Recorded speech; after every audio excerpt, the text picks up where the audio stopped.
Awesome. We're going to go ahead and get started. If everybody could rise for the Pledge of Allegiance and stay standing for a moment of silence. I pledge allegiance to the flag of the United States of America and to the republic for which it stands, one nation, under God, indivisible, with liberty and justice for all.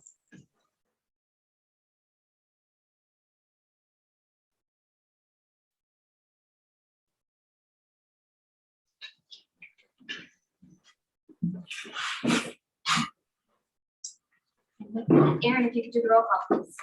President Lee? Here. Vice President Close? Here. Superintendent Designee Wright? Here. Dr. Crockett? Here. Mr. Mason?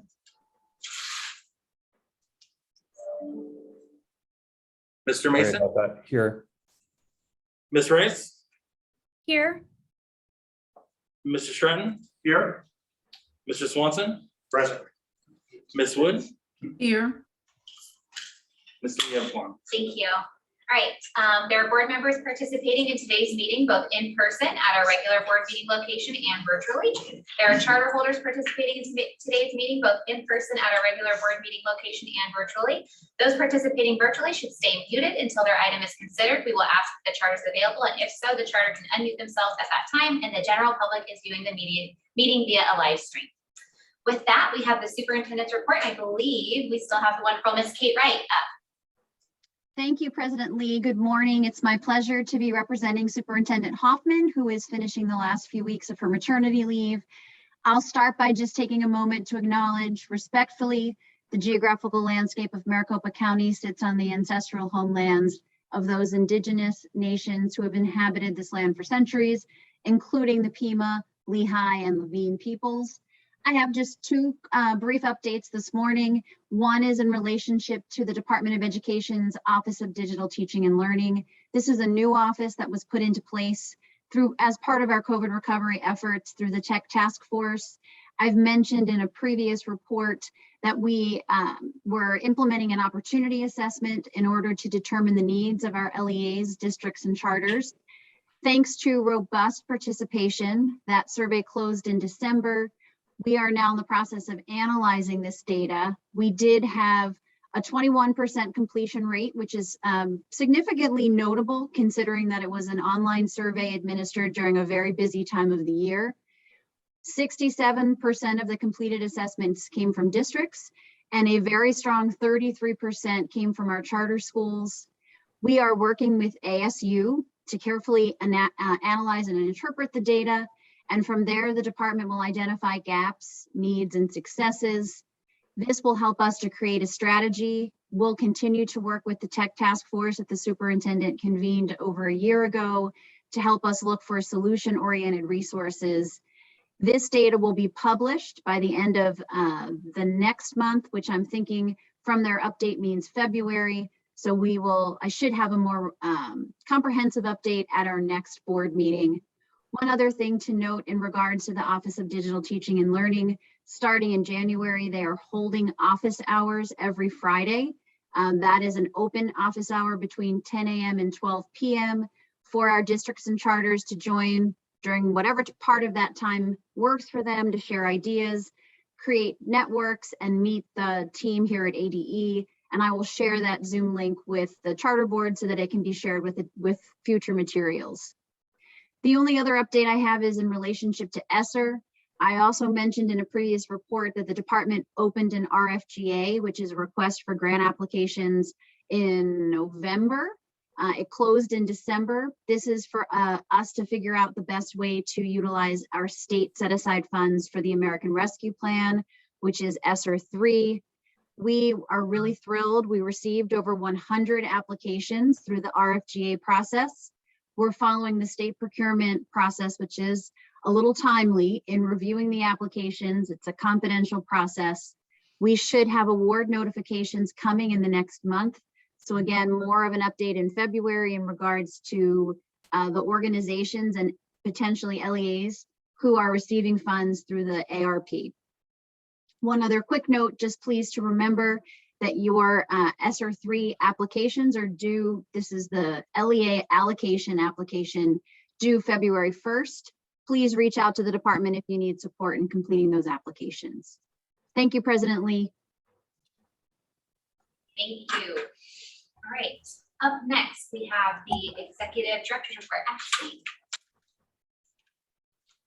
Good morning, President Lee, Superintendent Designee Wright, and board members. With regard to board actions and legal matters for Pinnacle Education Keno, the court has ordered that the board order be vacated and that the matter be remanded back to our board for reconsideration. Therefore, the board will reconsider this issue at a later date, and I'll provide you more information going forward. For Fountain Hills, the board did issue a notice of intent to revoke, and a hearing is scheduled before the Office of Administrative Hearings this Friday. That decision will then come back to you for further board action at a later date. For accelerated elementary and secondary schools, the board at its last meeting did issue a notice of intent to revoke, and board staff is in discussion with the charter holder and legal counsel.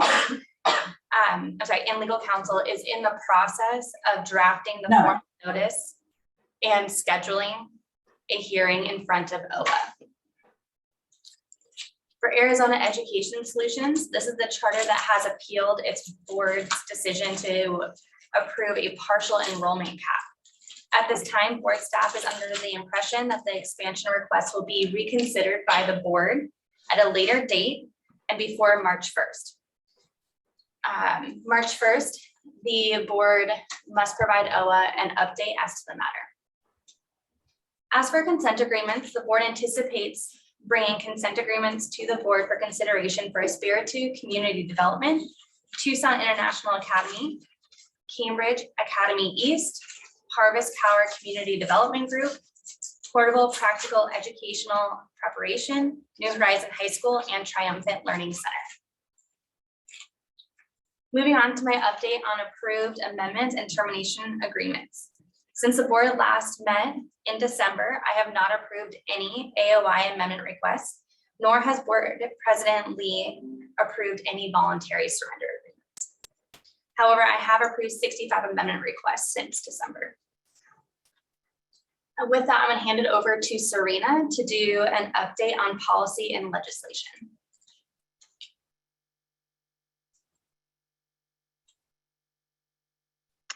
Good morning, board members, President Lee. Thank you for having me today. As you may know, today is the beginning of legislative session. Just so you know, there are a number of new members filling positions due to resignations with it being an election year. So board staff has been busy meeting with legislators and House and Senate staff to provide information on our charters before the beginning of session, and we will continue to do so as needed. This session, the board is running a bill to make a few changes to charter statute, as I have discussed before. That bill adds charter representatives and charter governing body members to the fingerprint clearance card law. It repeals the process of early renewal that is enshrined in statute. And then it also contains a change to the language of the 60-day cure notice requirement, and we are still working through a few small changes to that language before it's finalized. We expect that the governor's budget will be released on Friday, and I can update board members after that comes out as well. We are hoping that our budget request is completely intact in the governor's budget, so fingers crossed. We are expecting this session to have a few bills related to alternative education, dropout recovery programs, and then public school funding as well. We are not expecting another pause on letter grades as has happened in the previous session. But again, I will keep the board informed regarding any major legislation throughout session. And of course, please feel free to reach out to me if you have any questions. Thank you, Serena. Board members, I do want to inform you of some board member updates. Rachel Yonup has resigned from the board. She has taken a job with Osborne Maladon to support charters and their operations going forward. And because of that, unfortunately, she had to step off the board. At this time, the board now has 2 vacancies. So Serena and I have been in communication with the governor's office and boards and commissions, and we will continue to be in communication with them regarding the vacancies. And we will make sure to continue to update you on that progress as well. And President Lee, that is all I have to report. Great, board members, do you have any questions for Ashley before we move on? Great. Then if not, the next item is the call to public, but no written public comment received, and there was no request to speak received. So we'll go ahead and go on to item G, election of officers. I go ahead and like to move. I'd like to make a motion. Oh, okay, go for it. First of all, I'd like to thank Rachel for her service on the board. She's awesome. So good luck to you.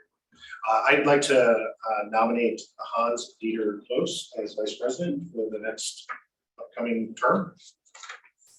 I'll second. Thank you. Aaron, roll call. Any discussion? No. So Vice President Close, Abstain. Superintendent Designee Wright, Aye. Dr. Crockett, Aye. Mr. Mason, Aye. Ms. Rice, Thank you for your service, Hans. Aye. Mr. Stratton, Aye. Mr. Swanson, Aye. Ms. Wood, Aye. President Lee. Aye. Motion passes through majority. And President Lee, may I make another motion? Please. I'd like to nominate Mary Ellen Lee as president for the next. Is there a second? I'll second. Aaron, roll call. Vice President Close, Aye. Superintendent Designee Wright, Aye. Dr. Crockett, Aye. Mr. Mason, Aye. Ms. Rice, Aye. Mr. Stratton, Aye. Mr. Swanson, Aye. Ms. Wood, Aye. President Lee. I'll abstain as well. Motion passes through majority. Thank you. All right, woohoo, okay. All right, moving on to the consent agenda. There's one thing. So with that, is there a motion for the consent agenda? I move to approve the consent agenda as presented. Second. Thank you. Aaron, roll call. Vice President Close, Aye. Superintendent Designee Wright, Aye. Dr. Crockett, Aye. Mr. Mason, Aye. Ms. Rice, Aye. Mr. Stratton, Aye. Mr. Swanson, Aye. Ms. Wood, Aye. President Lee. Aye. Motion passes unanimously. Great, thank you. Okay, up next, we have our charter amendments, and I'm very excited. Our education program managers will be presenting those. And so first up, we have American Leadership Academy, Inc., presented by Shannon. So Shannon will go ahead and give us the introduction, and then at that time, we can ask any representatives from ALA to come forward, or you guys are here first. Okay, I see some head shaking, perfect, to come forward and then state your name for the record. Good morning, President Lee, Vice President Close, and Superintendent Designee Wright. American Leadership Academy, Inc. has submitted a new school amendment request to add American Leadership Academy Mesa North K-6 to its charter. The new school would be located in Mesa near the Loop 202 and Thomas Road, serves students in grades K-6, and is planned to open in fiscal year 2024. The charter holder does not meet the staff recommendation criteria because 2 of its current schools do not perform at or above this average performance of schools within 5 miles of their current locations, as detailed in the executive summary. Additionally, American Leadership Academy Queen Creek K-12 does not perform at or above the average performance of schools within a 5-mile radius of the proposed location. I'm available if you have any questions. Board members, are there any questions for Shannon before we invite the charter holder up? Okay, Seeing none, if the charter holder would like to come up, you can state your name for the record and any statement you'd like to make. Yep, right up here. Yep.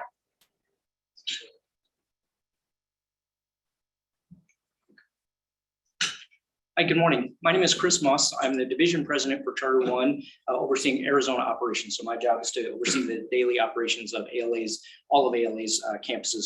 With me this morning is Dr. Rebecca Brewer, our chief of academics, and Mr. Rob Nelson, our chief of compliance. And then dialing in via Zoom is the charter holder, Mr. Way, as well as the executive leadership team of Charter One, the EMO for American Leadership Academy. Thank you very much for the opportunity to be here today. I would like to start off by saying thank you to the staff for their support and for their assistance over the year. It continues to be a strong partnership, and we appreciate it. I'd also like to say thank you for the accountability systems that we have in place. Continuous improvement is important to ALA, and having that outside validation of where we can be better is important. So we thank you for that. With regards to the report from the staff on the ALA North Mesa campus, no doubt that comparison to our peer schools is valuable and useful and is something that we rely on. But ALA's view is that our primary objective is first and foremost 100% pass rate on the state standardized test. So comparison to peer schools, while important, we don't want to lose sight of what our true objective is, which is to make sure that all of our students are passing all of the state standardized tests. And so as we look at most of the data that we have, we recognize that the academic year 2021 was a bit of an outlier. A significant portion of that year was kind of focused on remediation from the COVID year, the COVID impacted year prior. And so we kind of take that with an understanding that that is not representative of what we have traditionally seen in ALA's academic performance relative to its neighboring schools, but also relative to the state standards.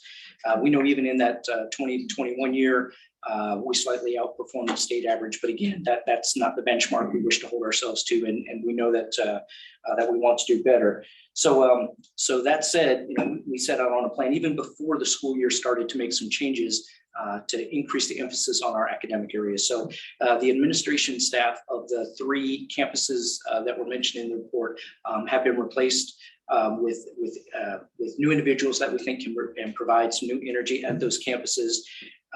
Secondly, Dr. Brewer and the academic team have developed a new strategy for academics that we think will enhance focus on core teaching. And we think a bit of a get back to basic strategy is important as we come out of the kind of the COVID impacted years. And then finally, we've developed and implemented a new teacher evaluation system that really has stronger tie to basic core teaching skills. We've had very good feedback from that evaluation tool as it's been used already this year. And we believe that those changes are going to posture us well as we head into this year. With respect to the application in general, we're very excited about the opportunity or the prospects of being able to establish a campus, a K-12 campus in North Mesa. We have already received very strong demand among families in that area to come to North Mesa. In fact, we have over 1,000 expressed interest in that campus. And that kind of demand is another valuable feedback metric that we use as well. It's a signal to us that our families believe in what we're offering. That goes beyond academics. We attempt to bring the whole school experience, in the high school side in particular, whole high school experience to our students. And so that's as our mission statement would say, a moral and wholesome environment, a positive campus experience, and being a school of opportunity for our students. And so I just wanted to give those kind of thoughts as context to the report. And we certainly have the team here available to answer any questions that you may have this morning. Great. Board members, are there any questions for the charter representative? Yes. And I know you covered it a little bit, but so the staff, the 2 schools that don't meet, how many schools do you operate? Depending on, it's 13 total individual, either K-6 or 712 campuses, some of them combined, some of them separate.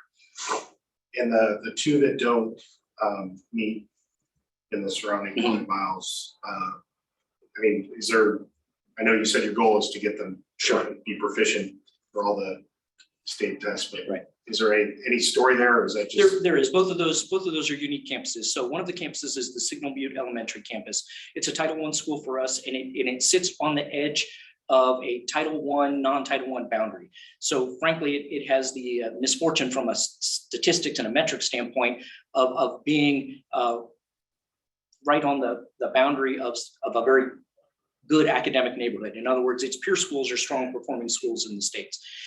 It also, just by nature of how it happens to sit, has a fairly high ESS population. And this year in particular, last year and carrying into this year, we saw a very high percentage of very high need students. Now, that's not to be meant to be offered as an excuse.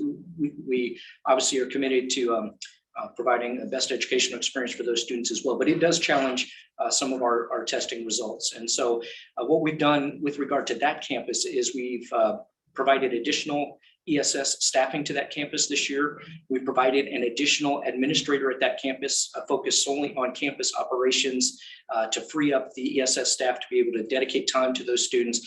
And we've also developed and implemented a Pathfinder program to deal specifically with our zones and skills students that will free up the core administration to focus more directly on our general education students. So we feel the moves in that campus are going to serve us well. We have a similar problem on sort of the other side of our boundary. So that's the Gilbert South Elementary School. And that also sits on a fault line, if you will, between a very strong performing set of schools in an area that's a little bit historically less performing. So we've got the same kind of boundary challenges there. And we've taken some of the same measures from the Signal Butte and applied them to the Gilbert South. So again, we feel good about the direction those schools are headed in. And again, I don't want to sound as though we're making excuses. We accept the challenges of those schools and the inherent quality of those schools, and we're committed to delivering excellence in academics for those schools, just as we are for any other schools. Thank you. Follow up. Just some, and I'm really more curious about what's going on in our world with COVID and how that's impacted our children. If you look at Signal Butte, test scores for all your schools there for ELA and math, there's no grade in 21, really dropped off more precipitously than any of your other schools. Is that just part of what everyone's dealing with? Or? We think it is. I would, to be perfectly candid with you, we would like to understand the dynamic better. We don't have the answer on why things are unfolding the way they are. It does appear that certain pockets of our population were hit more dramatically than others by the disruption of COVID. And so implementing a fix without truly understanding root cause is always difficult. So we've done the best analysis we can do to try to understand root cause of the challenge. And we're trying to address it, but to your point, it does appear to be sort of an outlier, especially at Signal Butte. It's hard for us to understand why that campus in particular took the turn that it did. But as I said, one of the initial steps there was just to basically create a change in personnel. So that entire administrative team has been replaced with people who have different personality sets and different skill sets, and we think that's going to set us up well. Yes, sir. What is your, what is your ESS population out there? Do you know the percentage? It's 16.4, I think, %. So, yep. And if I could, more dramatic than that, it's also the percentage, the nature of that ESS population isn't like our other campuses. It's a particularly high percentage of very high needs kids. And frankly, we haven't had a campus have that kind of demand before. So we're going through a little bit of learning on how best to meet the needs of that particular demographic as well. Sure. Board members, are there any other questions? I just have a question about, because you currently have 2 campuses that are not open yet for new campuses. Is that correct? We have the West Foothills campus in Surprise, the west side of town. We have the Anthem 712 campus being built down in Florence. And then we have our new Applied Technology campus being built. So, and the Applied Technology is a different kind of campus, but yes, so 3 that will be open for us in August. Okay, and those 3 will be opening, so this upcoming, the 22-23 school year, yes, but this school will not be opening until the 23, so we're not trying to add a 4th to open. That's correct. This would be the following year, yeah. Okay, yeah, I just wanted to make sure, and I had read that in the documents, but I just wanted to make sure, and it's my understanding the delay on those was like COVID, and because they were gonna open last this? It was, yes, it was actually building permits. So we had applied, we anticipated the supply chain issues and actually submitted all of our building permit requests further in advance than we normally do. And for example, out in the Surprise West Foothills area, what normally takes us 30 days wound up taking 6 months. And we did not have enough margin, even though we built margin into the schedule, we did not have enough margin to recover. So yes, ma'am, both of those are a result of COVID related issues. Typically, when we get a request like this, I usually am like a hawk and look at the data and because this is they're all very important, but this is the one that I really look at. And obviously, I think what counterweights, the schools is that you have a very robust portfolio that is performing. The other thing I really appreciate is you came here prepared. We have a lot of I think that's the biggest thing the board asks is not that you guys are perfect by any means, but that you come with a plan and a plan that's been implemented and not a plan that you're going to implement. That's always really hard for us to make decisions on plans that may happen, right? So I really appreciate you guys coming. It sounds like you've done a lot of work prior, not just because you were coming here, but because you want to do that as a school. And so I really appreciate that. The other thing is I appreciate you not coming up here asking for an ECAP because a lot of times schools, they try to do the whole thing. And I think, hopefully, kind of set the standard of wanting to see the growth, right? You have so many new schools coming. And so I just wanted to say that I appreciate you guys not doing it that way. And I'm sure you'll be up here, soon for that ECAP. I see the numbers, so I know that you're going to need it. But I just, I think it's important to note that I appreciate the way that you guys are doing this. And so with that, I feel really comfortable with this, even though there's the recommendation is a no. But are there any other questions or comments from board members? And if not, is there a motion? Yeah, go ahead and make a motion. I just want to thank you for having ready and reasonable answers to all our few questions. Yes, sir. I move based on the information contained in the board materials and presented today to approve the request to add a new school to the contract held by American Leadership Academy. Thank you. Is there a second? I'll second. Awesome. With roll call, please. Vice President Close, Aye. Superintendent Designee Wright, Aye. Dr. Crockett, Aye. Mr. Mason, Aye. Ms. Rice, Aye. Mr. Stratton, Aye. Mr. Swanson, Aye. Ms. Wood, Aye. President Lee. Aye. Motion passes unanimously. Thank you guys for being here. Thank you. All right. Up next, we have Flagstaff Montessori LLC, and Rachel will be presenting. Good morning, President Lee. President Lee, this is Matt Mason. I'd like to recuse from this item as I previously represented Flagstaff Montessori LLC. Oh, thank you, Mr. Mason. Okay. Good morning, President Lee, Superintendent's Designee Wright, and board members. I apologize for not being in person this morning, but it was unavoidable. Flagstaff Montessori LLC submitted a request for a change in its legal status. The change in legal status includes a change of the entity name, as well as a transition from for-profit to nonprofit.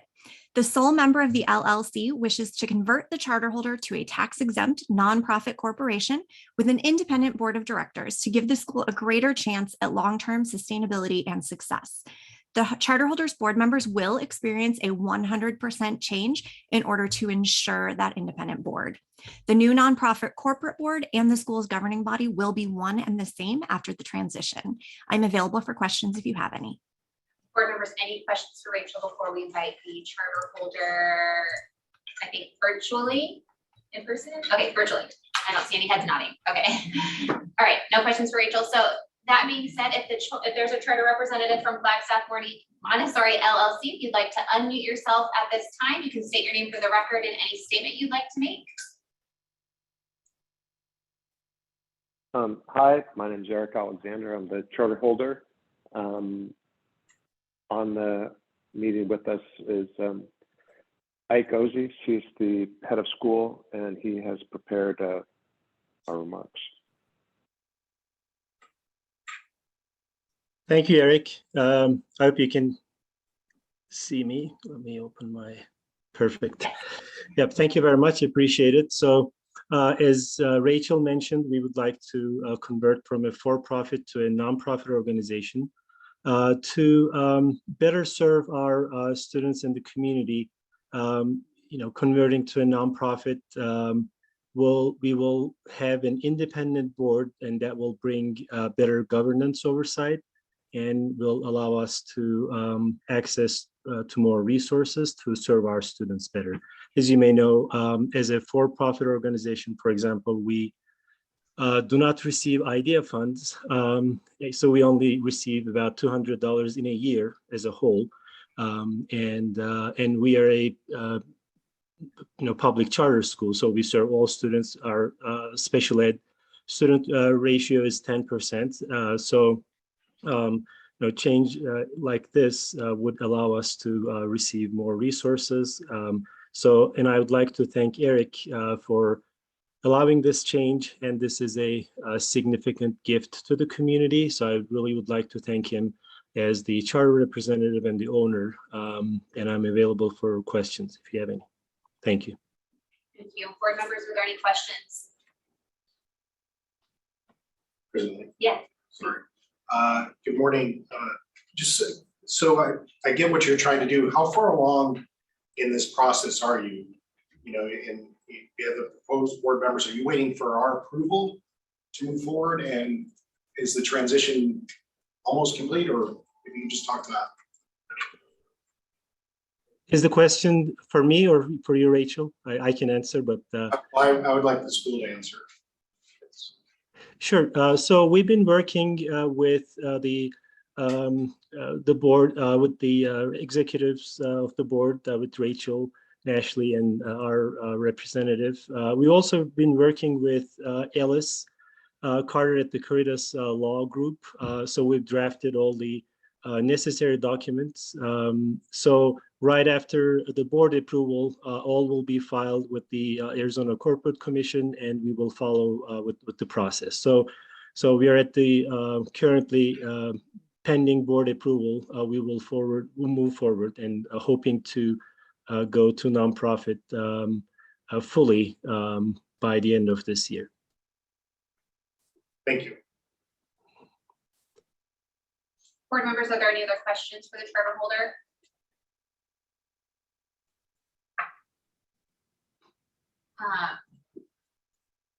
Can you just give me a brief overview? And I know we get the resumes of everyone that's on the school governing body, but can you give me a brief overview of just like who is now going to be on the governing team? Like kind of what's their background, just a brief of like what their backgrounds are. Sure, I'll be happy to. So we will have 5 board members on the board. And so all of them are our parents. So we have Anne, who is the CEO of the North Country Healthcare. She is our parent, and she's a medical doctor. So we would like to have a medical doctor on our board. She's invested in the community. And with the COVID, she's been helping us with our COVID advisory team. And COVID doesn't seem to go away in the next few months, unfortunately. So we will have Anne, and we will have Kyler, who is also a doctor, not medical doctor, but has a PhD in physics. And he is the Chief Technology Officer of the Lowell Observatory. And he has 3 kids at our school, a member of the community, lives very close to the school and very invested. And we have Dr. Sarah Clancy, who is a behavior specialist and serves students in the Navajo reservation. And we have Bea Thayer, who works for the Yavapai County and has a lot of nonprofit organization experience. And we also have Mr. Vaughn, who is a local business owner who has a lot of experience with small businesses and has 2 beautiful children. So they're all parents, but they're all professionals and they have experience in different areas. So hopefully we'll have access to their experience, and they're not related to school.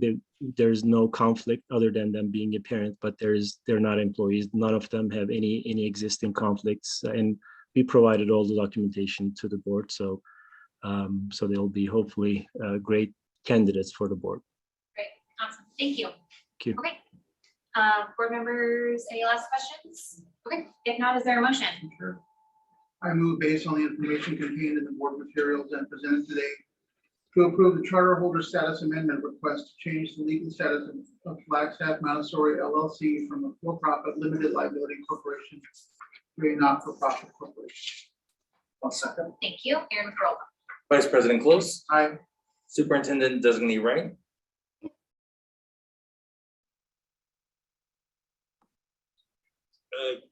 Superintendent Designee Wright. Aye. Ms. Rice, Aye. Mr. Stratton. Aye. Mr. Swanson, Aye. Ms. Wood, Aye. President Lee. Aye. Motion passes unanimously. All right, thank you for being here. Thank Okay, up next, we have Humanities and Sciences Academy of the United States, Inc. This is a new school and presentation by Rachel. Humanities and Sciences Academy of the United States, Inc. has submitted a new school amendment request to add International Commerce High School MCG to its charter. The proposed new school will be located in Mesa near South Country Club and West Baseline Road, serve grades 9 through 12, and open in fiscal year 2023. The charter holder was not able to meet the staff recommendation criteria because its data regarding percent proficient is redacted in the ADE public data file. Therefore, a comparison to like schools cannot be made. I'm available for any questions if there are any. Board members, are there any questions for Rachel? Okay, if not, then it looks like the representative of the chart. Oh, I'm sorry, go, yes, President Lee? did you- yep. Rachel, and can you tell us why that information is redacted? So it could be for a variety of reasons. My understanding is this is a school that only primarily serves 11th and 12th graders. So the number of students tested is quite a bit lower than your traditional school. Also considering this is an alternative school, that can be a factor. It is important to note that additional proficiency data information was included in this report, as it is in all of our executive summaries, which does demonstrate that the reason the data appears redacted is because the proficient and highly proficient percentages are redacted. They do have a percentage available in the report on page 4 regarding the percentage of students that are minimally proficient, but only for math. Can I just say back what I think I heard you say? Yes, you may. Okay. What I heard you say is that, so is it because there was such a low amount of proficient, highly proficient that they had to be redacted? For math, that is accurate. For ELA, it would appear they do not have enough test records to have any of those numbers released. Okay, and I'm sure that the charter holder will talk about that when they come. I'm sure they can. Yep, perfect. Do you have a follow-up? No, you're good. Okay, so yes, if the charter holder could go ahead and come up, if you would like to state your name for the record, and then I believe you have a statement you'd like to make. So, Thank you so much. yes. President Lee, Superintendent Designee Wright, and members of the board, my name is Michael Kurt. I'm the Vice President of the Humanities and Sciences Academy of the United States. With me is Sue Durkin, Lead Instructor and immediate past President of Arizona's Alternative Education Consortium. On Zoom is Dr. David Kurt, Charter Holder, and Anita Cohen, Business Manager of the Humanities and Sciences Academy of the United States. I appreciate the staff's work in moving the new school amendment request before you today. The mission of the International Commerce High School is to prepare adult high school students 16 years of age to 21 years of age academically for occupational education, post-secondary education, social responsibility, employability, and lifelong learning. The International Commerce High School also provides basic adult education, adult secondary education, literacy, and English language acquisition for adults. We typically budget for 200 adult students per year. 2 years ago, we had 330 adult students enrolled, and last year we had 477 adult students enrolled. We did an analysis, and students travel an average of 11 miles to come to our Tempe campus. 25% of those come from the East Valley. The new campus at 1855 South Country Club Drive would serve as a convenient location for this population. The recent impact of COVID-19 has also increased the demand for overaged, undercredited adult students to take advantage of the opportunities that we provide. You've been provided data demonstrating the success for all adult learners meeting high school academic standards and college and career readiness standards. In this PowerPoint presentation, I would like to highlight several slides. If we go to slide 12, let's see here. This is the competency exam averages for 538 adult learners enrolled. A score of a 145 is recognized by the Arizona Department of Education as high school equivalency.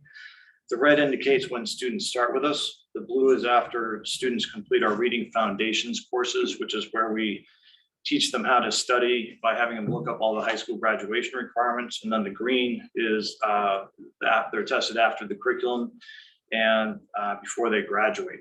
If we go to slide 15, we use a robust menu of assessments to demonstrate college and career readiness. One of these is the ACT Workies National Career Readiness Certificate earned by adult learners. Nationally, only 19% of individuals who earn this credential qualify at the gold level or higher, which is recognized for college credit. 36% of our students qualify at this level. If we go on to the next slide, we also use other indicators for college and career readiness, such as the American Heart Association Basic Life Support, Workplace Readiness, and Work Study. If we go to the next slide, what's that?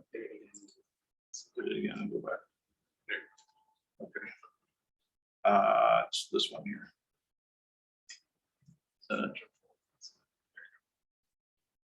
Okay, thank you so much. Okay, so this is the number of adult learners earning the American Heart Association Basic Life Certification, as well as Workplace Readiness and Work Study credit. And this is also the number of adult earning. This is the, all right, that's the one I want. Yes. All right. This is the number of adult learners earning college credit through the American Council on Education College Credit Recommendation Service through the CLEP. Through the CLEP or the ACT Workies or the GED Ready College Credit Plus Credit. If we go on to the next one, this is a list of our student achievements. So our graduates have admitted to these colleges and universities. Several of our graduates have come back to teach for us, one from Swarthmore and one from Stanford. We also take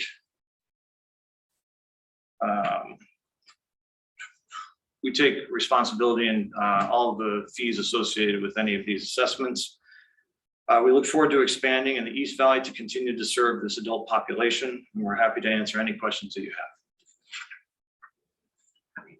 Thank you. Board members, are there any questions for the charter holder?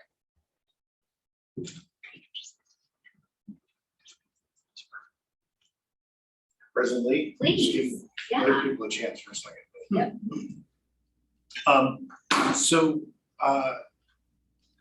Looking at this, and I heard you talk about the distance that some of your students travel, but also just a little bit close to high school.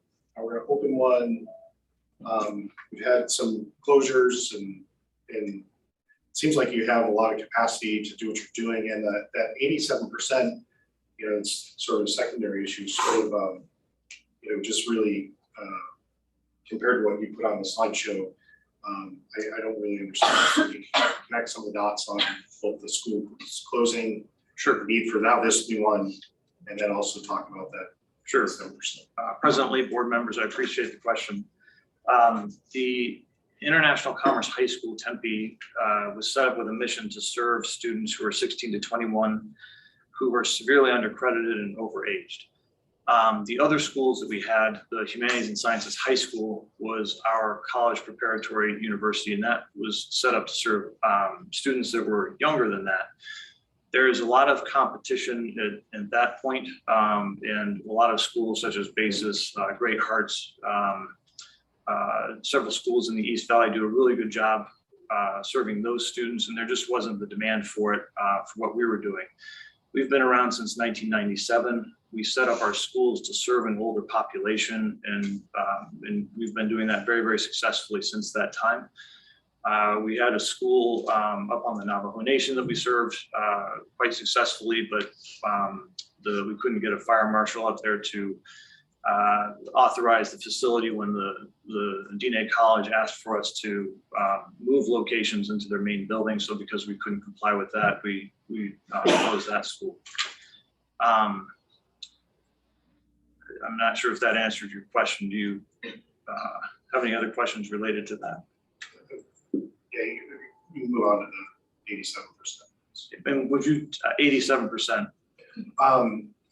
There's a stat in our package that says, and Rachel talked about it, that all the data has been redacted except for this one number where 87% of your students are at the minimally proficient level in math. Where did you see that here? Would you refer me to a page It's number? on page 4, under the executive summary. Executive summary. I see. Sure. If you go to brought slides to relate to that. Yeah. So if we go to this slide here, this is an example of 25. This is a percentage of cohort 2023 Hispanic students who enrolled between August 30th and October 20th of this past year. And for comparison, on the left-hand side is the definition in the Arizona Administrative Code of what the completion of grade 10 is. 8% of those students that came in met the definition for the Arizona Administrative Code. The number of schools that were attended by that group were not their first school. 9 of them attended 2 schools before they came to us, but many more attended more than that. This cites the amount of credits that they came to us with. So if you look there, 7 of them came with 0 math credits. 6 of them came with a half of a math credit. 5 of them came, or 6 of them came with a full math credit. 5 of them came with 5 of them came with 1.5 math credits, and 2 of them came with 2 full math credits. And you can see the comparison there for the thank you. The English as well. 4 of them came with 0 English credits. 8 came with a half of credit. 6 came with 1 credit earned. 5 of them came with 1.5 credits, and 2 of them came with 2 credits earned. And then we have those same numbers for the social studies and the science, but you can see that these are juniors that enrolled with us this year, and this is an assessment of what they came to us with. We did that initial assessment, and of these, you can see the two numbers are on the left are the 5 and the 10. Those are basically the score ranges. So the middle one is basically students that score in a range that's for the adult basic education, which is basically 1st through 8th grade. And then on the left is the test range where they have English limited proficiency scores or English language, including reading, writing, and listening and speaking. Then you have that same information on the math. This is an assessment. So this is kind of information that I showed you. So that's an indicator. So when you have a student that enrolls in October with 0 math credits, we work really hard to get them up to speed, but it's really hard to get them 3 years worth of mathematics in the amount of time before the test is. So what we do in order to demonstrate proficiency is we give them an assessment when they first come in, which is that red mark. And then we test them as they complete our curriculum, and we test them before they leave, and we're able to demonstrate that they get up to post-secondary levels. And so in the example that I provided, it's relevant this year because those are the students that are going to be taking the ACT test when it's given in October. So that's kind of the landscape that we work in, and we'll take anybody at any point in time throughout the year. We have students that are enrolling today, but they come to us at this point, and we're happy to give them the opportunity to move forward to earn their high school diploma, which is a credential that they can do to earn a livable wage and move forward.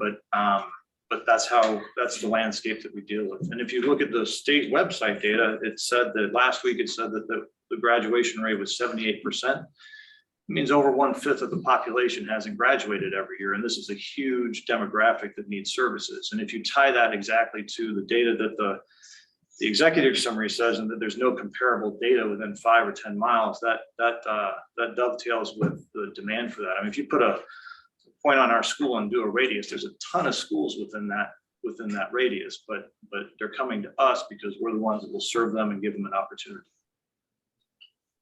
Can you remind me, I should know the answer to this, what grade levels in high school were tested last year? Was it just sophomores? I know it was by cohort, but if we could talk grade level, that's easier for me. It was a sophomore. Just sophomores. Just sophomores. And it was, so a couple years back, they did end of course testing for freshmen, sophomore, and juniors. They changed that to go to sophomores, and now they're changing it to go to juniors. And again, we believe in assessment. That's why we have such a robust portfolio of college and career readiness assessments that we use. But one of the challenges that we have with, we believe in ACT testing. It's one of the things that we want. We would prefer it be an end of course test because, I mean, we'll test all of these students, but if you have a kid with 0 math credits and they're sitting for that assessment, we're hoping that they'll do better as they go forward, but that's kind of what we deal with. So anyway, but Can we have just a follow-up? When you're showing all that data, and I just am confused, why were you showing the subpopulation for the Hispanic? Sure, that's a great question. If you look at our enrollment summary, down at the bottom, you can see we have a handful of ninth graders, but these are people that are 16 years and older that have been in school for the first time. We have 7 sophomores, we have 64 juniors, and then we have 223 seniors. But if you go over to the Hispanic population, that's the majority of students that we have. So that was why we pulled that data. But it wouldn't be different for a lot of the other stuff. And Can I ask a follow-up question to that? Like, I guess I still am confused as to why would you just include all, like, here's my real question, I'm just gonna ask it, sometimes I get in trouble up here. So does the data look worse if you include the other groups? Is that why you grab just the? No, I'm just confused as to why you include the whole data, This even was though there's just a population. It was the population, but I guess that when we pulled this was for people who enrolled with us between August and October. Now you can see we've got we've got 64 students in that population that we're testing, and more have enrolled there. It wasn't anything in particular. It was just we've been designated as a targeted support and improvement school for our Hispanic subgroup through the Arizona Department of Education. And so that's one of the reasons. Yeah, and it's just to show what the landscape is. And understand that none of those students have ever been with us before. I mean, this is who's enrolling brand new this year. It's not like they've carried over before. For example, do you guys, I can't remember what students are actually counted in their proficiency scores. Like, when do they have to enroll by? Do you know, or maybe doesn't mean right? Maybe I know that's kind of a random, and I at one point knew this, but I don't want to misspeak. Ms. Wright has her hand up. Perfect. And I'll backtrack because I had my hand up before you asked the question. That is a question I'm not 100% on. I would want to confirm with accountability. I know typically we count phase students, so students who have had a full academic year, but for CSI, TSI, which is a federal designation, that designation may be different from what we use for our state accountability calculation. So I'd want to confirm that before I answer it on the record. Okay, because I believe, like, if a student shows up in January, they don't actually adversely or help, depending on where they're at, your actual proficiency scores. For state accountability, so for report card grades, yes, but the federal designation is slightly different. So I'm not certain whether they would count in that category or not. Okay, all right. Designee Wright, did you have another question? I did. Thank you, President Lee. I just had a question just to clarify. When you call out Hispanic or Latino students, are you differentiating between English learners and the ethnicity? No, this is everybody. This is just enrollment data based on how they filled out their enrollment form. It has nothing else to do with that. And you can see we'd be happy to submit data for everybody if that would help. What percentage of your Hispanic students would, and maybe you don't know, but are considered English learners? I think about 4%. 4% of your total population or 4% of your Hispanic population? 4% of the total population. Okay, thank you very much. Thank you.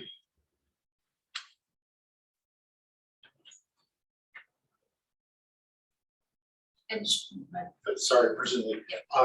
In one of your slides, you showed, here it looks like you have, is that current data? That was taken January 4th, About 300 students? roughly.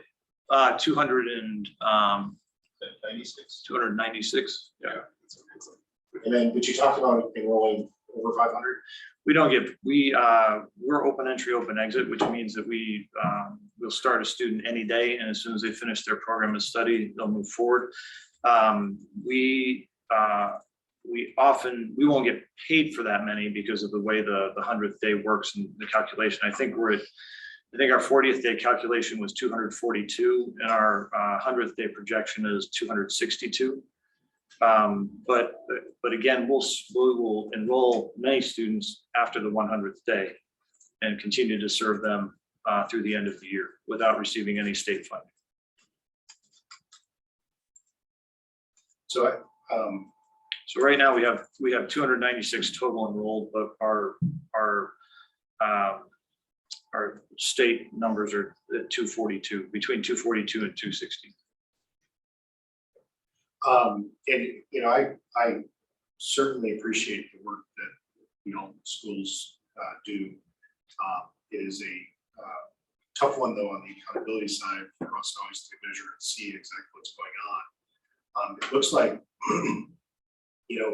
and this is actually a new one for me. I didn't run across the charter unless I missed it before, with the unlimited enrollment cap, because you were kind of. We've been here since 1997. Yeah, we're one of the first 5. So yeah, first cycle in. And so, I guess I'd like to see more data about how you are succeeding with these kids before we open another campus. You have, you've got 25% of your students that are coming from the East Valley with an average of 11 miles. I'm not sure that, based on what I'm seeing, that I don't think you can keep doing what you're doing and maybe get some better data to us. Well, I appreciate the comment. If I could, when we initially established our schools, we looked at the census data, and in a 10 square mile area of downtown Phoenix, there were 40,000 students that were of high school age that weren't in school and weren't doing anything else. And we set up our schools initially to serve that population.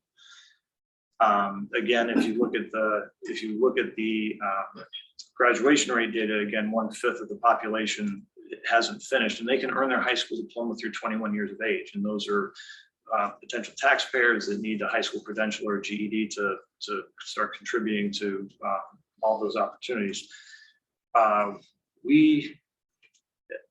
It's a huge population that needs to be served, and if we had 54 zip codes represented at our Tempe campus, and they're traveling to us because nobody else is serving them, and that's a real challenge because they have the right to go to school, but they're being told no. And so we're one of the few places that will serve an older student, and we do a great job of it because we, as the testing data shows, we use college and career readiness indicators through not only the CLEP exam, but also the ACT Workies, also the American Heart.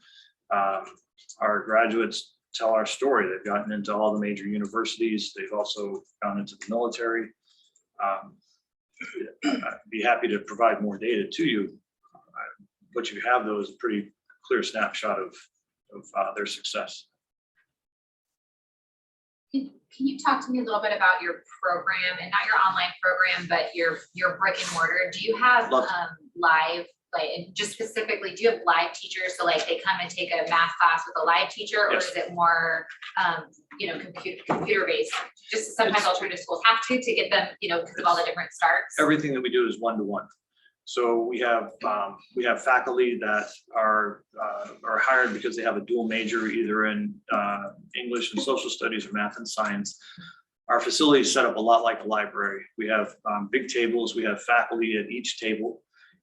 Because we start students any day, We'll start them with the orientation packet. It's all inquiry based. So they'll they'll be given a pre-reading question where they'll answer questions related to what they're about to read. They'll read a primary source document twice. The first pass, they will take notes on it, like what they think is important, what they don't understand.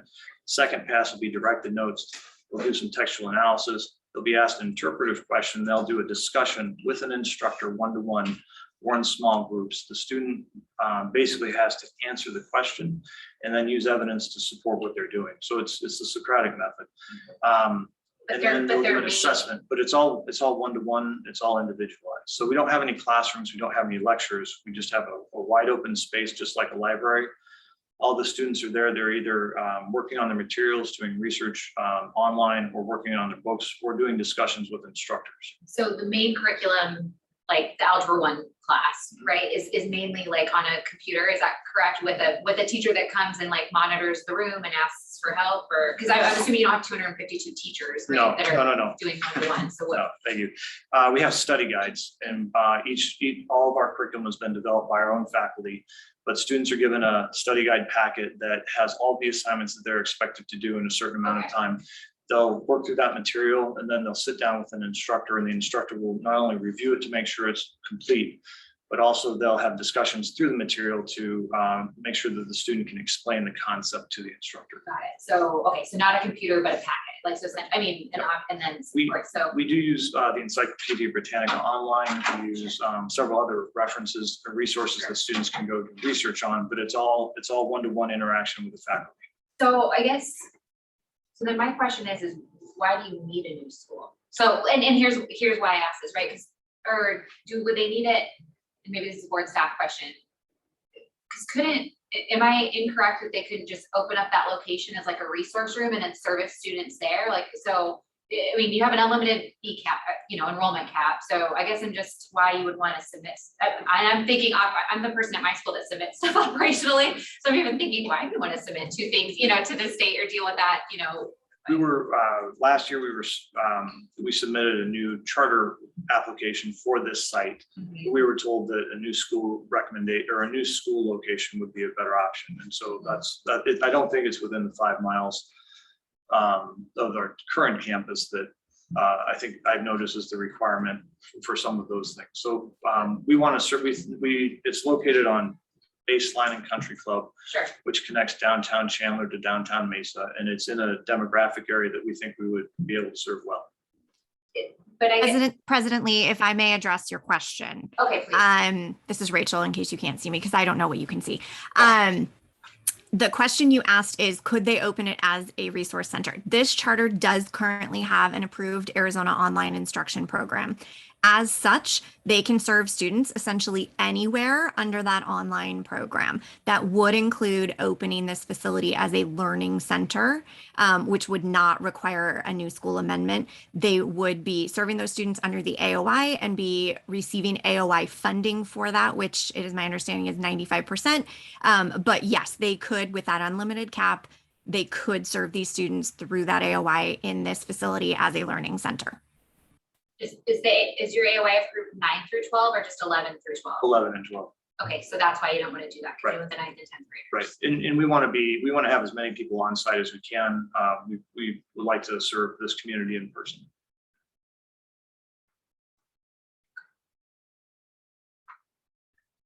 Yeah, I get that. President Lee, this is Board Member Wood. I have a question, but if you're not finished, President Lee, I'll wait till after you. Okay. Yeah, so I'm just trying to get some clarification. I think that's where we're all trying to get. So with this new campus that you're looking for, I guess my question is, and I believe Board Member Swanson was trying to get at it, is there data or anything that you have that tells us that these individuals that you're trying to reach, that they want this additional campus, or is it preventing them from getting to this other campus, and that's why you believe this is necessary? I'm just trying to figure out, has there been some collection of feedback from the students that say, hey, I would come to your school, but I'm not able to get there, and then you've had to turn people away because they can't make it to this campus? we have anecdotal data that says that we have people that are current students that say, I wish my job is relocating me to the West Valley. Do you have a location out there? And we say no. There's, again, I would say that, with 54 zip codes represented coming to Central Tempe, that's an indicator of the demand for what we serve.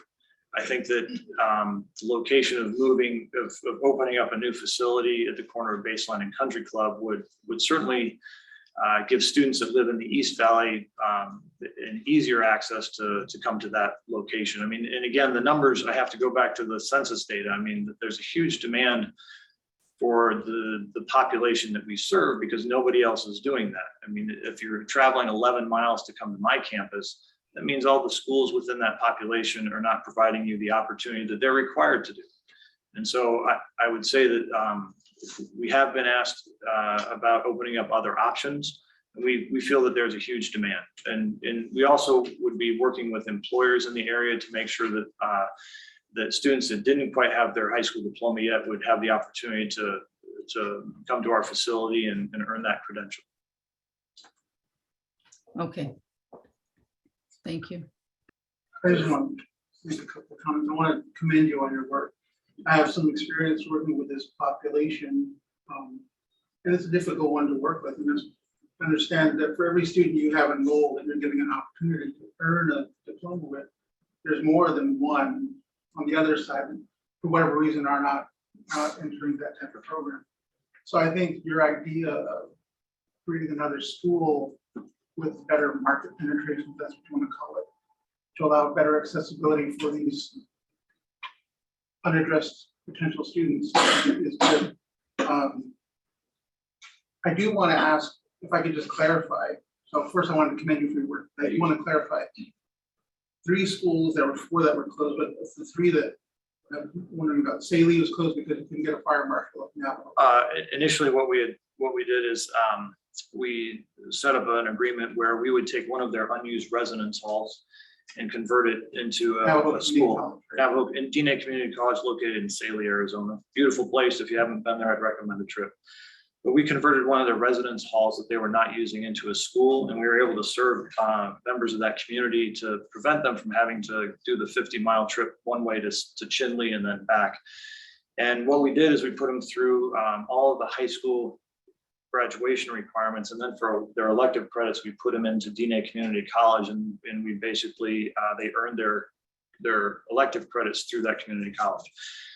At a certain point in time, DNA College said, we'd like to have our residence hall back, and they gave us space in their main facility there, but we couldn't get a fire marshal to come up and inspect, and it was a 3-year wait. So because we wouldn't have met, and there's only one fire marshal for the entire northern Arizona, so we were forced to close that location. I understand that. Yeah. I was curious about International Commerce Institute. I was open for 10 years. Did that close? Dr. Kurt, do you want to touch base about that? I think that was a name change, is what that was. There's 2 Anitas. Oh. Good afternoon, Ms. David Kurt. It was International Commerce Institute, and we changed it to Humanities and Sciences Academy of the United States. The institute was a nonprofit, and we changed it to a for-profit. So that school's still in existence now? You did a name, so you closed the school to do a name change, and that's the school you have open right now? I think that's correct. Can board staff confirm that? I'm just confused by that because the school you have open now also says that it's been open since August. They both have the same start date. So wouldn't they have to have like one ended here and the next one started like the next month if that was the case? I am wondering. Yeah.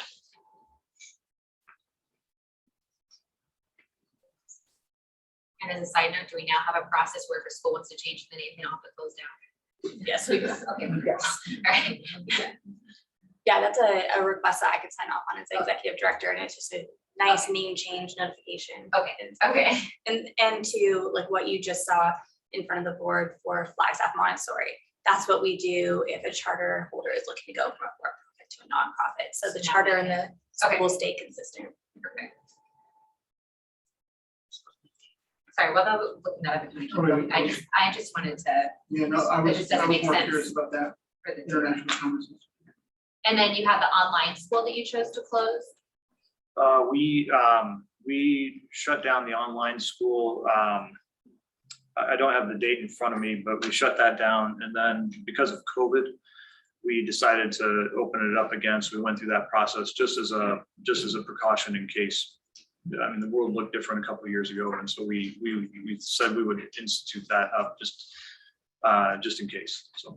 How many students do you have enrolled in your online school? Not very many. We have, I think there's 2 right now. And then I think last year we had 10 total. So a lot of the students would like to be in person, but we opened that up as just in case we needed to pivot.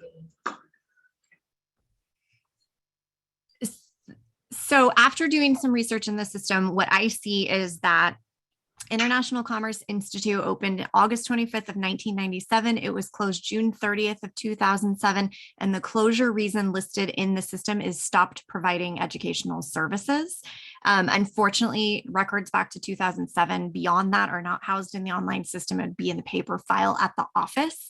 So I'm not able to look that up, but it is listed in the system as a school closure amendment, not a school name change amendment. I do know that the school name change amendment was in existence at that time as well.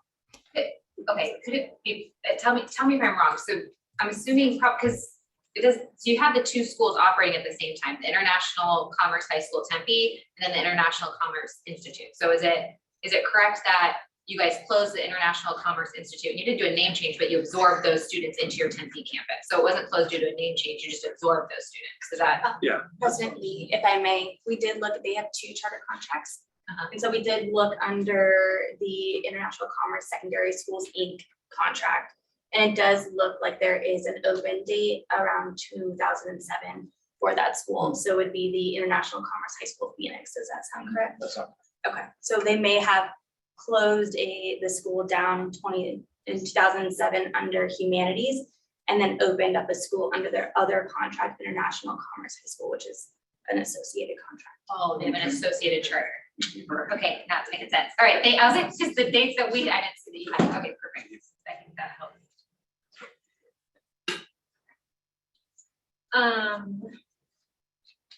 And then talk to me about, so you said about 25%, you'll be losing 25% of your students at the Tempe location. So what does that do as far as, for sustaining that? And then, so how we make up that 25%? Sure, we don't think we'll lose that 25%. We think we continue to enroll students, but Tempe Union High School District closed its alternative education high school compadre this year, and we've been gaining enrollments from that school or that closed school throughout the fall, and so we don't anticipate losing 25%. We feel that we've made up for that based on what the numbers are, and that happened after this packet was submitted.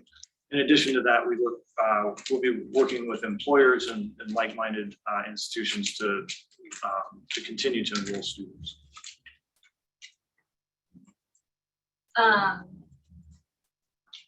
This one, so just so you know, typically when we have a school that comes up like this with this type of data, at least for myself, I'll speak for myself, historically, we have not approved a new school for that. However, I say that knowing that alternative, and I taught at an alternative school, taught math at an alternative school.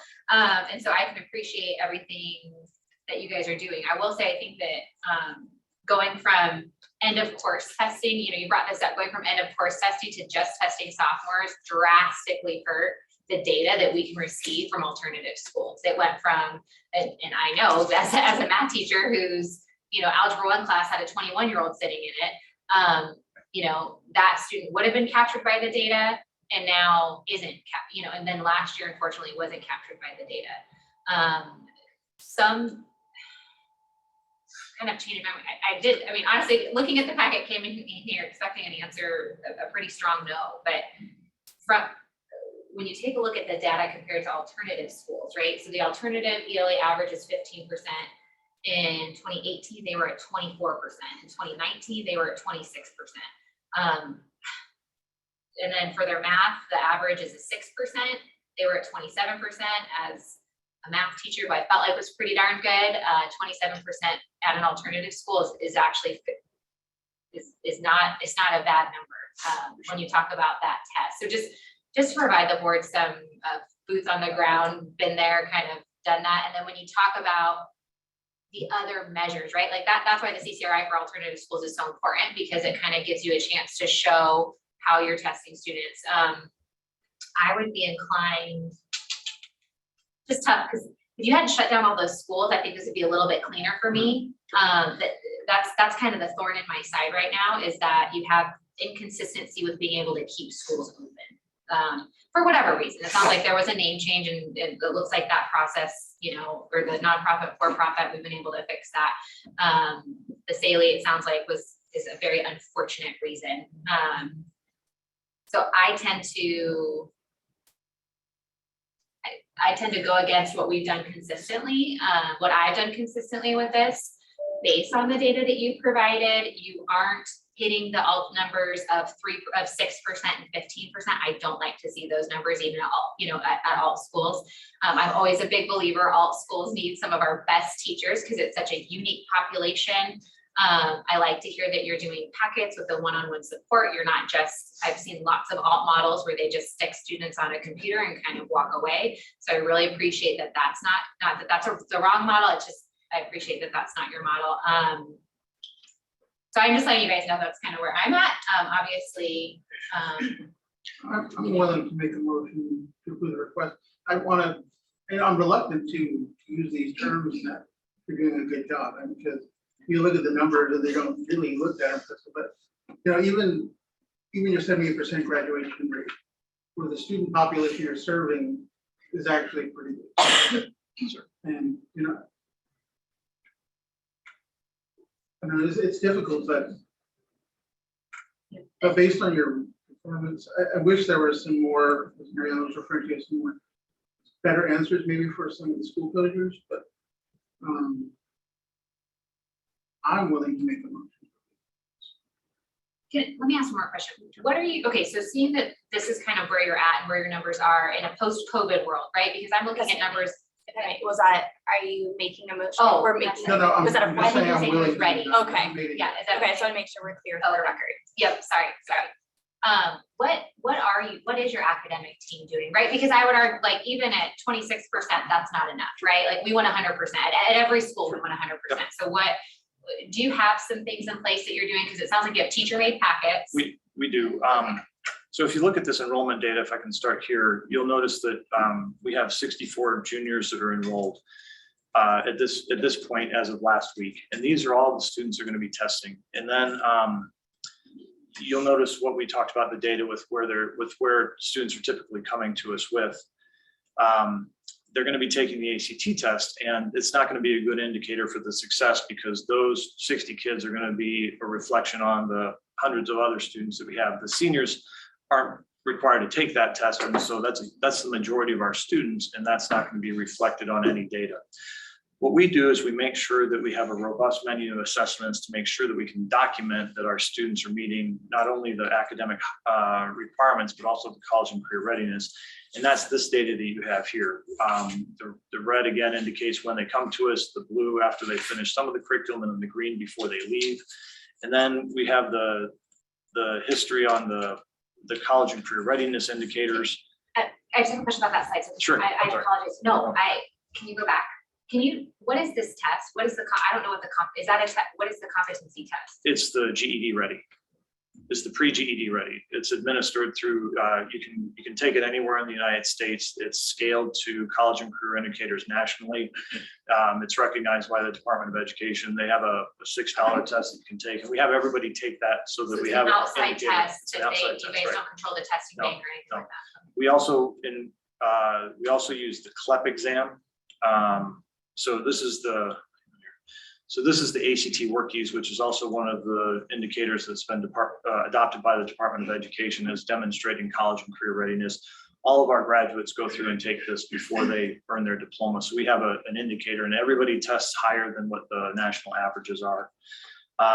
We use, so we also use the college level examination program test, and we use the GED college ready credit to document that our students have earned college and career indicators. So while the state standardized tests don't necessarily reflect the success because of when it's offered and who we have to go to, and because they come to us at a certain point in their career, we make sure that before they earn their diploma that they meet all of these benchmarks, and we use a lot of different assessments that are recognized nationally to indicate that.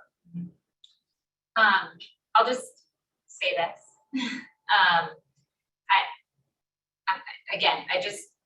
The opening and closing of all of the schools, and especially now when we talk about your AOI, if you're serving 2 kids, sure, the longevity of that, sure, you might be wanting to close that at some point as well, would be my guess. It's just that I just, as you guys, hopefully if you get this approved, this school size is successful, so then maybe you do want to open another one. I just don't want to keep seeing school closures. I appreciate that. Does that make sense? So if you're cutting your losses with the AOI, do it do it now. Do you know what I mean? So you're not coming here in a year and it's like, oh, well, we only have 2 kids in our AOI, and it's kind of like own your program.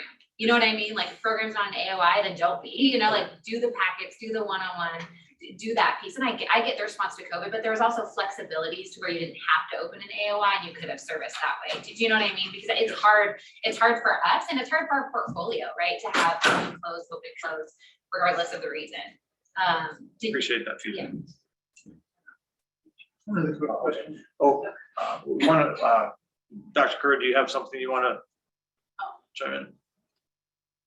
And your members can unmute at any time and say something as well. You guys don't have, because we can't see raising a hand or anything. Sure. So if you. Mr. President, members of the board, just a comment, our average age of our students is 19 years old, and our student population has very little access to computers and or cell phones and that sort of thing. And we have, our research on that is like less than 20% of our students have a computer or access to computer, and the ones that have cell phones are generally sharing it with their families. And it makes it very difficult to make those things work. Thank you.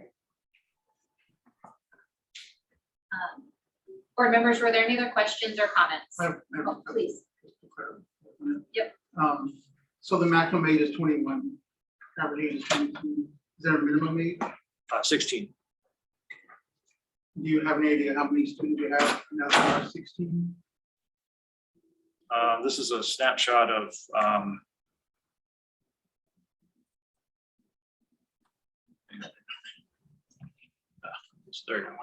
sorry. This is a snapshot of who we had enrolled as of last week.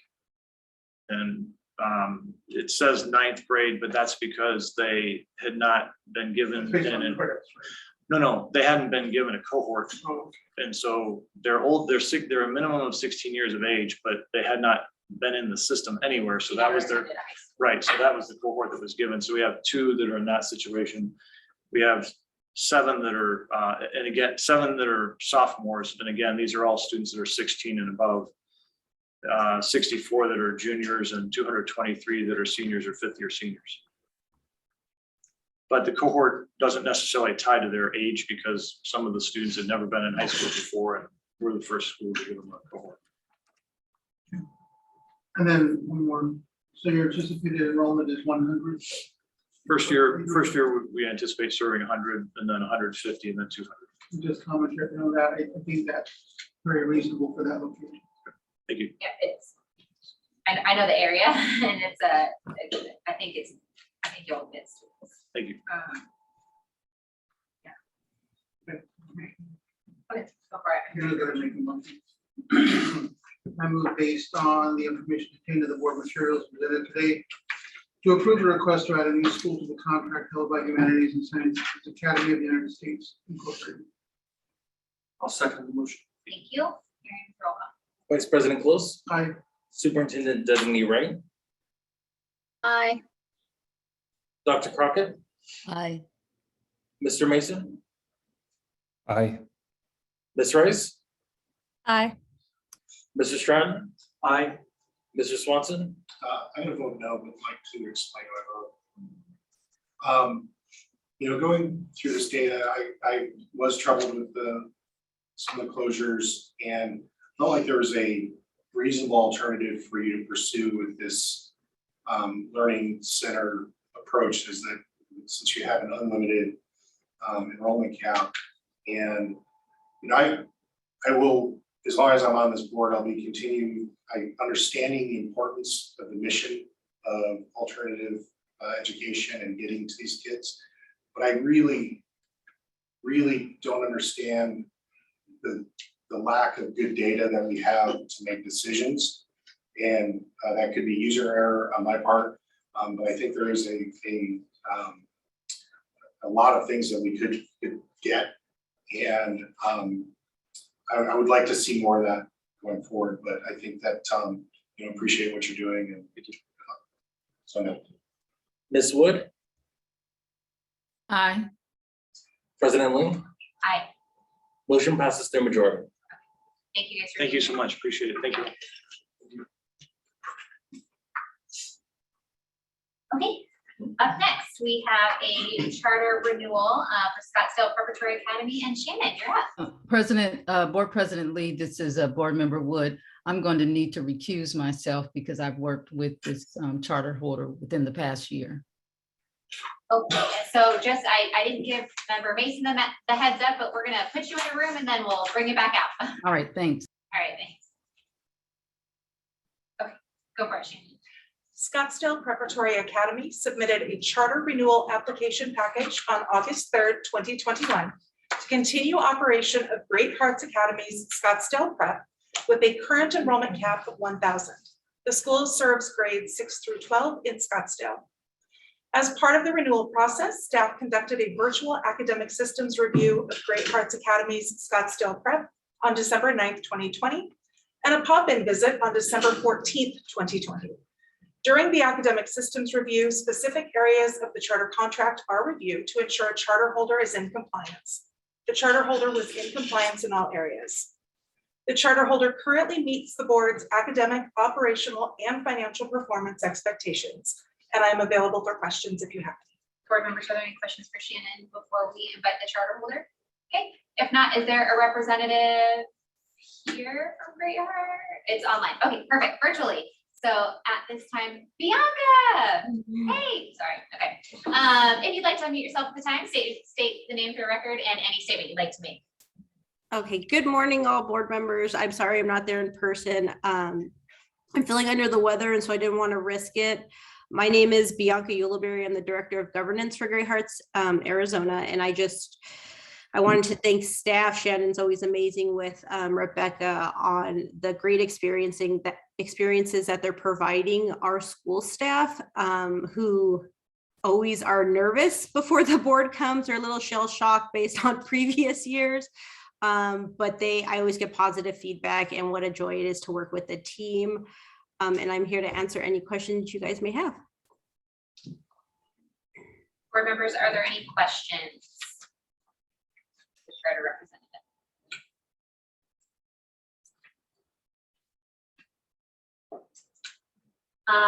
Yeah, it's pretty straightforward. All of your data looks good. You got the recommendation, so we will not. Presently. Yes, please. Yeah. Hello, Bianca. I just want to just address something that, obviously, great school, doing a great job. I went through your parent handbook when I was going through materials, and just, I just want to make sure that we remember, and I know you guys are doing everything you can, but when I read the parent handbook, it doesn't say philanthropy is not required. It says it's your time and treasure are necessary to moving the school forward because we don't get enough money from the state. It doesn't anywhere, and I don't think you're required to say that financial giving is not required, but my informal survey of people I know in the Great Hearts world, would say that it's not clear. that financial support is not required. And that is one thing that came out in the Arizona Community Foundation and the ACLU report enrollment. I did go and find that you did have the Arizona Charter School Bill of Rights on your website. I've asked Ashley some questions about that, if we can make that more readable. But just a comment that charter schools are public schools, and it's important for me to know that they are not, that attendance is not, people feel like they can't send their kids there because they can't give. And I'm not saying you've done anything wrong, just not really, in my opinion, really clearly stated in your parent handbook. And thank you for that feedback. We have been talking to staff during our review also, and we are looking to make some more clear language or include clearer language in our handbook. So I'll definitely take that back to the team as well when we're looking for our changes for this upcoming school year's handbook. So thank you. Thanks. That's fine. No, thank you for that. All right, then with that, is there a motion? Yeah, I'll make a motion.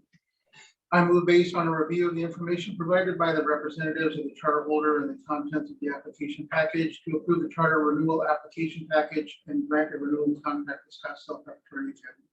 Is there a second? I will second. Thank you. Karen, please. Vice President Close. Aye. Superintendent Designee Wright. Aye. Dr. Crockett. Aye. Mr. Mason. I'll vote aye, and I'd just like to congratulate Great Hearts on such a great operation, and the community that you've developed around these schools is remarkable, in my opinion. I have 3 kids at one of the Great Hearts schools, and I couldn't be more grateful for the way you operate. Thank you. Ms. Rice. Aye. Mr. Stratton. Aye. Mr. Swanson. Aye. President Lee. Aye. Motion passes unanimously. Oh, No. yep. Awesome. Thank you. Thanks for being here. All right. Okay. Thank you, Bianca. All right. With that. 1 second. Okay. Up next, we have compliance matters. It looks like we have Phoenix Education Management LLC presented by Joanne. Good morning, President Lee, Superintendent Designee Wright, and board members. Today you will hear from Phoenix Education Management LLC, which operates 1 school, Pioneer Technology and Arts Academy of Arizona, serving grades K through 8 in Phoenix. When last checked, the school had an ADM of 428. In the prior fiscal year, this charter holder underwent a change in charter control, which was approved by the board at its April 12, 2021 meeting. As a result of this transfer, Mr. Pandy is the manager and also charter representative, and Pioneer and Technologies Arts and Academy of Arizona is the sole member. The sole member is comprised of 5 directors. Additionally, the charter holder contracts with SS Partners LLC, doing business as SS Schools as its educational service provider. In this fiscal year, the charter holder was monitored under the first year review process in order to ensure the charter contract maintained compliance with federal and state laws after the transfer. On September 29, 2021, board staff conducted its virtual desk review of the school. Upon review of the documentation submitted by the charter holder, board staff identified multiple compliance issues leading to the marking the charter holder's operational dashboard and requiring submissions to bring the charter holder into compliance. The issues identified deficiencies with the following: maintaining alignment of the mission statement and name of the school with the charter contract, providing the required minutes for reading per state statutes, providing the required minutes for recess per state statutes, maintaining policies and processes related to enrollment and attendance, maintaining appropriate fingerprinting documentation for instructional staff, complying with open meeting law, maintaining corporate board membership in alignment between the charter contract and the Arizona Corporation Commission, displaying the statutorily required teacher salary posting, and appropriate linking the charter holder's performance dashboards on its website. On October 15th, Board staff did notify the charter holder of these issues through the first year review compliance report. The charter holder was required to submit documentation by November 14th, 1021. Outside of the issues identified during the first year review, the charter holder was also out of compliance due to its failure to submit its audit timely and failure to submit required documentation for move on and reading to the Arizona Department of Education. The charter holder is currently in compliance with all its identified issues. I do know that Mr. Pandy and Ms. West are here in person, and Dr. Love is also not in person, but virtually. So before I hand it over, do you have any questions for me? Board members, are there any questions? So the audit is in as well? Yes. So I was just gonna ask, so everything is in compliance as of today? Correct. Okay. All right, so then with that, let's get the charter holders up. If you guys want to go ahead and state your name for the record, and the charter rep that is virtual, you are more than welcome to unmute and jump in at any time you find appropriate. We can't always see you, so yeah, feel free to stay unmuted if that's more helpful. So, okay. Thank you so much. President Lee and respected board members, my name is Shubham Pandey. I'm the superintendent for Pioneer Technology and Arts Academy. With me Angela West, the principal. And Dr. Love, who's our curriculum coordinator, is online. We represent the charter holder of Phoenix Education Management. The legacy name of the school was Sabas International. The new name is Pioneer Technology and Arts Academy of Arizona. We are here to address operation compliance issues connected to Phoenix Education Management. To start with, we have taken care of all compliance issues at this point, and we are compliant at this point. Additionally, we have taken help from Arizona Charter Association that has connected us to an Arizona consultant, Melissa Holdaway at Education Redefined, that is going to help us with the details of Arizona compliance requirements. We had charter change from Sabas to PTA in July, just a few weeks before the PD for professional development for the teachers in July, and the schools officially started in August. There were specific templates that we use for scheduled board minutes that we tweaked to make them compliant to Arizona standards. While this is not an excuse to have any lapse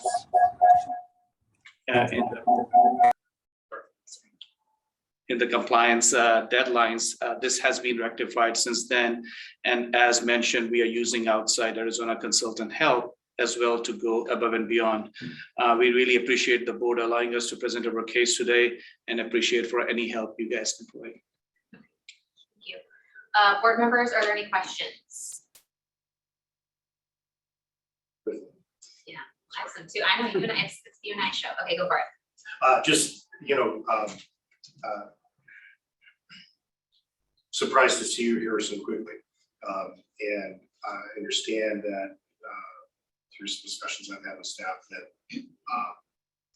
call it a little bit of not fully understanding Arizona and what all the requirements are of you, but this group is particularly sensitive of things in our dashboard, especially as it relates to fingerprints, things that protect our kids and keep them safe, and things that are required. So I'm glad to hear you're in compliance now currently, and that you've got people to assist you. Just to help. Further questions. I have a question. So you talked about, or you mentioned, kind of this idea of Arizona law. That's always our biggest concern, is that people come here and we want you to know Arizona, live Arizona, have Arizona compliance. So because I thought that you said that you got outside Arizona help to help you get into compliance. And maybe I misunderstood you. What have you done? I know you said the Arizona Charter Association, which is great, but what have you done on your team personally to get somebody who knows Arizona state compliance? So two things, sorry, I restate my statement. It was outside help, meaning outside the school help. And we have taken help from an Arizona consultant that we are working with. We also have a compliance person hired at school that will directly work with them to not only just work with operations, but other requirements as well. Just to state, at one point because of the transition, we were going to take over the old website that was compliant, but during this transition, that looked like that did not happen for all the reasons. So there was a lapse on our end, and the new website did not have a lot of things which the old website did. So can you give me the background of who the compliance person is at your school? Do they have a history in Arizona compliance? Ms. Wiz, do you want to talk about Donna from yourself? So there are multiple people who are working on site. So. Yeah, so having been a resident of Arizona since about 2016 and also being in a previous charter school, so I'll be helping more so with compliance issues as well as instructional issues on the campus, as well as our business manager, who is also providing us with Arizona specific audit assistance, as well as the auditor. We work closely with Craig and making sure again that we are not in the same position that we were before with the quick changeover and the transfer of the charter. Okay, and have you managed Arizona compliance before in a role prior to this role? Some issues, not completely, which again is why we have our consultant that we got specifically from the charter board. Okay, so you have the consultant and then the business manager as well. Yes, correct. Okay, and the business manager has a background in Arizona compliance? She has worked for the last 2 or 3 years more on the financial side of compliance. Sure. So she will be basically taking over with Ms. West as well. Okay, and it's my understanding, did you guys go to the charter rep boot camp that we put on as the board? Did you guys attend that? Because we have that, what, yearly? Is that correct, or twice a year? We provided it once, correct, Shannon? So far, we've done it once. Yeah. We have, the intent is twice a year. Okay. And we do have another one scheduled soon. Have you guys? I don't remember the date. That's okay. Have you guys signed up for that or attended one? No, we have not, but we will be attending the upcoming one. We did attend the Charter Association one. Sure. But that was after September as well, so it was after this deadline. Okay. President Lee and board members, we do intend to send invitations for Charter Representative Boot Camp today, and we will ensure that this charter does receive one. Thank you. All right. The other question I have then is this isn't quite compliance related, but you're up here, and we have access to your data. So I want to talk about your data a little bit.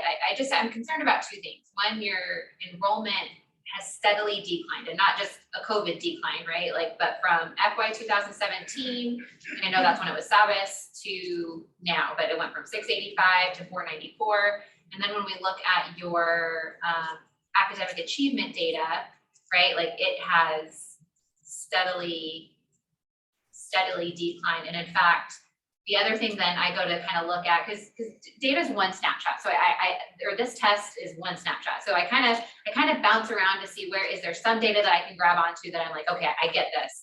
But then when you go to your FAE data, that's even worse. So students who've been with you for 1 year have a 28%. Then they go down to, with 2-year FAE students is 17%, and then 3-year FAE students are 0%.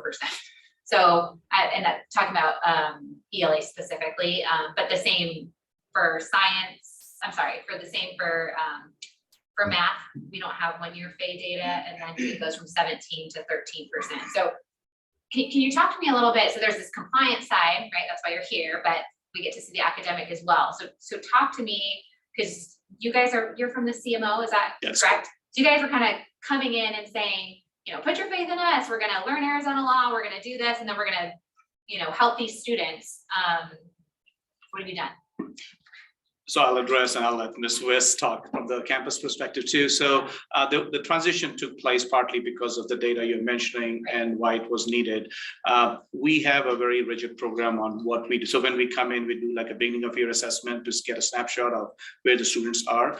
We are right now working to what is called the mid of MOI, mid-year assessment for us internally, that shows the growth from where our students have been to where they need to be. And that's when we tweak it to gain for the final assessment that we do in April. So we capture data on almost weekly basis, but the team who comes in to help them is coming on a monthly basis. So right now there is a curriculum team which is on at site, working with the teachers, kind of getting to the same option on, where the data is lacking, where the gaps are, and how to fill them. We have run schools, highly rated schools in other states. This is our first year coming in, and we're coming in a COVID year. I know there's a lot of learning loss in here that we are trying to capture, but we are very, very we do understand how the legacy data was lacking and what we have done. Also, our recruitment goal starts early. We start in January, so we've already seen the numbers going up from last year for the upcoming school year. We didn't really have a lot of control on it. Again, it's not an excuse. I'm just trying, we didn't have because coming in right in July, but we do have plans to make it a strong, steady school with a strong enrollment growth in the upcoming years. You guys took over July. We took over July, so literally July 2nd was the first time when we actually got into the building. Sure. And were you the administrator previously? Only 1 year, so last year was my I first remember year. the conversation now. Okay, yep. I got Last it. year was my All first right, year. So yep. I guess I would only add simply that PTA coming in really, I believe, is beginning to rejuvenate what we've been doing on campus. The curriculum is totally different than what SAPAS was doing. We have our SIM curriculum, which is very exciting, the hands-on that they've brought to our campus. And I think the excitement just in the change has been amazing. And again, our recruitment efforts have already begun to see some success in new students enrolling. What's your benchmarking test? We use Renaissance. What are you doing for professional development for teachers? So professional development happens from our regional level. So again, as Mr. Pandy said, they come once a month. So they're actually on campus for these next 3 days, as well as professional development happens just internally on our own calendar. So our last professional development was on Monday, January 3rd. So our teachers are constantly and consistently talking with each other. Again, this is a new curriculum for us. And so again, understanding that, using it with fidelity and making sure that our data points that we're looking at that and providing interventions were necessary for our students. So as a principal, what do you think is the biggest contributor to having such low proficiency scores? Again, I having only been there just 1 year, just with COVID, my experience was just, it was the COVID year. That was my experience last year. We had majority of our students were not in person, they were online. And of course, trying to navigate that virtual learning last year was, to say the least, a struggle for some of our staff members. But again, I think coming out of the pandemic, certainly this year and moving forward, we should certainly see the increase in our scores. And you haven't completed your MLIs yet, right? So you don't know what the, I mean, you kind of know what the growth is, but you don't actually, you can't tell me any. Correct. Okay. Just a comment. Please work on your data. Absolutely. It's just, it's not accessible data, Absolutely. you know, that, and obviously compliance, but it sounds like you're going to the charter rep, we need Arizona, representation there. Get on all the listservs, because you get all the emails, like Mauer sends you lots and lots of emails and all the things. So it can be done, but please look at your data. Okay. Board members, are there any other questions or concerns or questions or comments? Sorry. If not, is there a motion?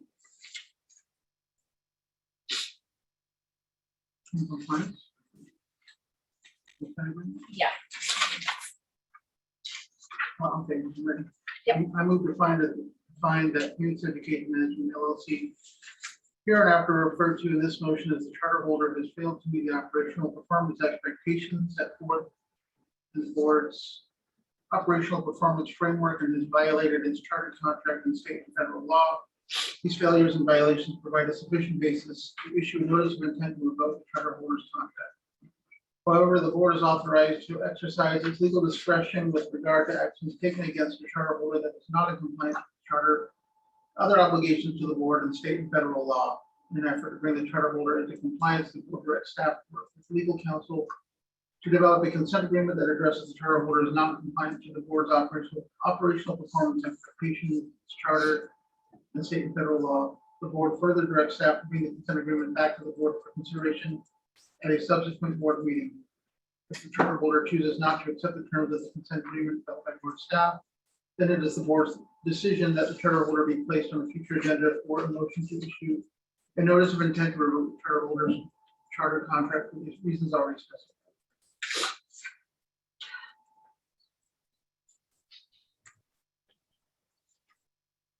Sorry, the motion already happened, so I can't say anything. Is there a second? Sorry. Second, this is Carol. Okay, roll call, please. Vice President Close, Aye. Superintendent Designee Wright, Aye. Dr. Crockett, Aye. Mr. Mason, Aye. Ms. Rice, Aye. Mr. Swanson, I need to just say one thing. The consent agreement is a document. I think you guys will get through this without a problem at all. You guys are probably, so Thank you. Ms. Wood, Aye. President Lee. I'll just explain why I did what I just did, because everyone's like, what's going on? I wish we would have added the verbiage of adding additional oversight. I think that could be helpful for you guys. But this motion is going to pass regardless of what I say. So I just, I hope to see you guys up here for good reasons. Thank you. So, all right, with that, aye. Motion passes unanimously. Thank you. Thank you. Thank you.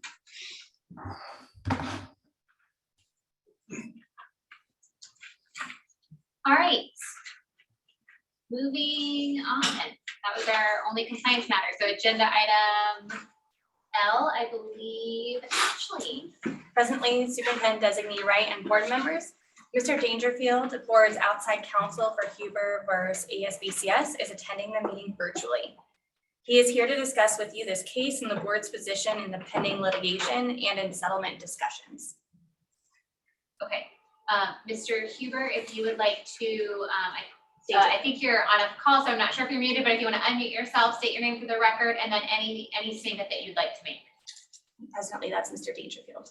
Oh, I'm so sorry, Mr. Dangerfield. I apologize. If you would like to unmute yourself at this time and state your name for the record and any statement you'd like to make.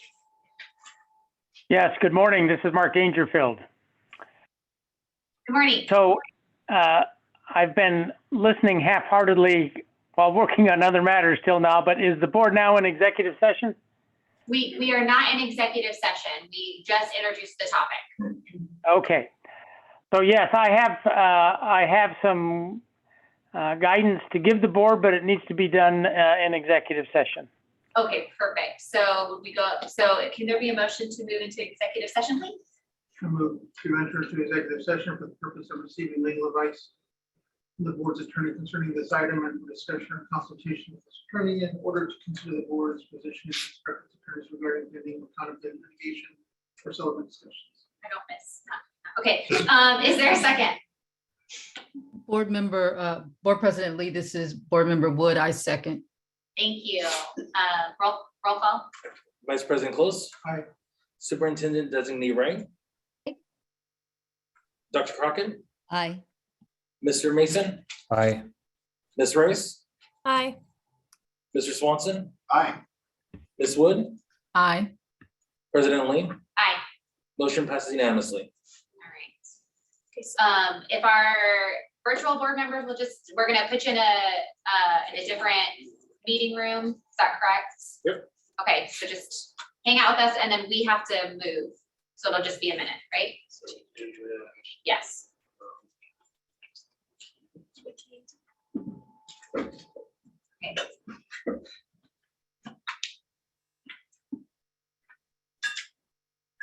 Okay, just for the members online, you'll get an invite to join the room.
Okay, so with that, we're back from executive session. Aaron, just so we can confirm that there's quorum, if you could do a quick roll call, please. President Lee, Here. Vice President Close, Here.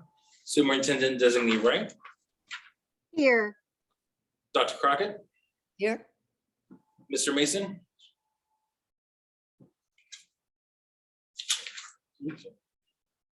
Ms. Rice, Here.